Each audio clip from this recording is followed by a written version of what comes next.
Assalamualaikum warahmatullahi wabarakatuh. Alhamdulillahilladzi an'amna bi ni'matil imani wal islam qadiman wa hadisan wa batinan wa zahiran. Wassalatu ala rasulillah wal mursalin wa ala alihi washabihi ajmain, amma ba'd.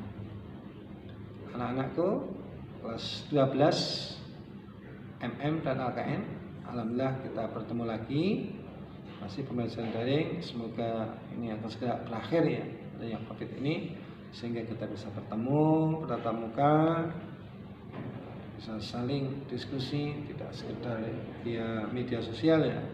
Nah, kita akan melanjutkan kemarin langkah 12, lanjut itu langkah yang selanjutnya, yaitu tentang menguatkan tanwir, kemudian tentang bagian, kemudian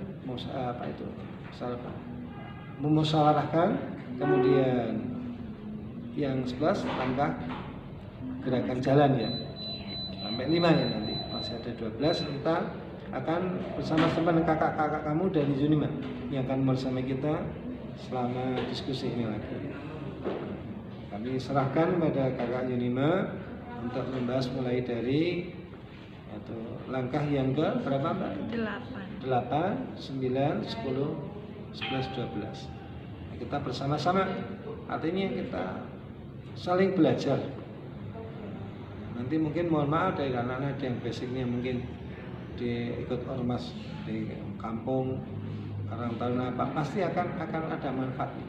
Mohon maaf yang mungkin di lingkungan ikut ada yang mungkin saudara kita atau lama atau al-iman atau apa, kisahlah untuk saling belajar, karena namanya organisasi, apalagi sama organisasi Islam, tentu ada yang jelas sama-sama untuk menegakkan agama Allah. Jadi sekali lagi di Muhammadiyah pun begitu. Kenapa bisa eksis, kenapa bisa, tentunya kan ada aturannya, yaitu fitrah dan langkah-langkah.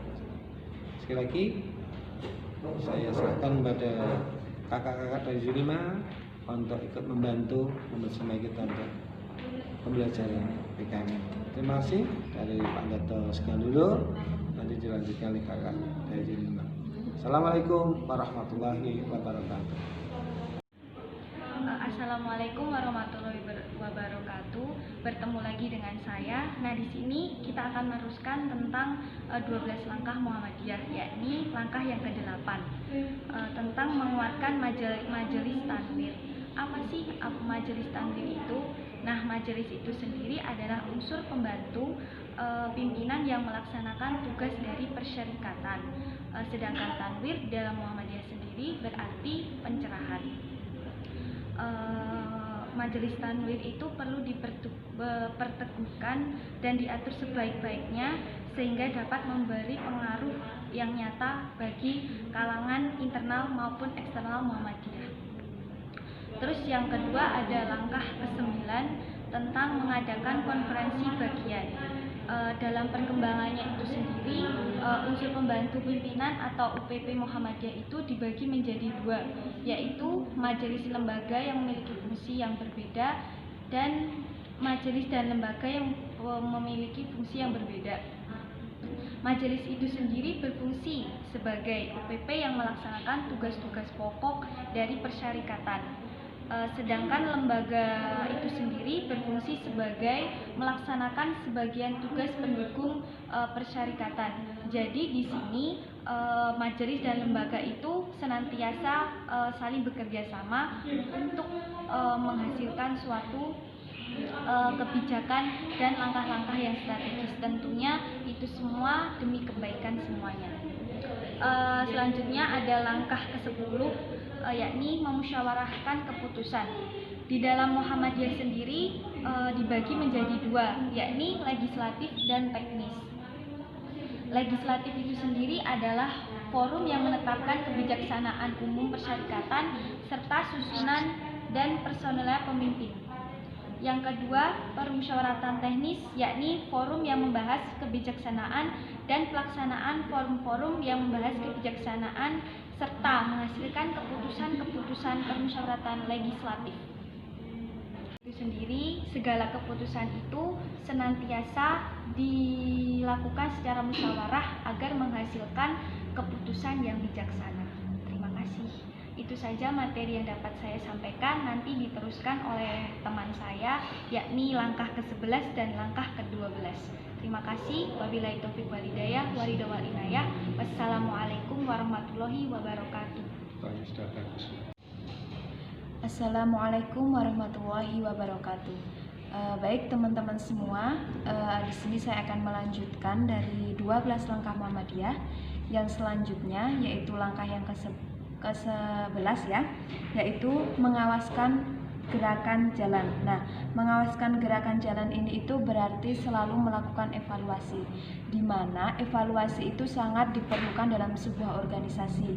Karena dengan evaluasi tersebut kita itu dapat melihat apakah sesuatu yang kita lakukan itu dapat berjalan dengan baik atau kurang baik, dan nanti setelah evaluasi itu dilakukan maka kita dapat memperbaiki kegiatan yang telah kita lakukan atau organisasi yang telah berjalan seperti itu. Nah, di evaluasi itu tuh dapat mempertimbangkan dari aspek gerakan Muhammadiyah di masa lalu, masa kini, dan masa yang akan datang. Di mana misal Muhammadiyah yang masa lalu itu seperti apa, di masa kini seperti apa, dan yang selanjutnya itu seperti apa. Nah, itu selalu ada kegiatan evaluasi atau mengawaskan gerakan jalan dari organisasi Muhammadiyah itu sendiri.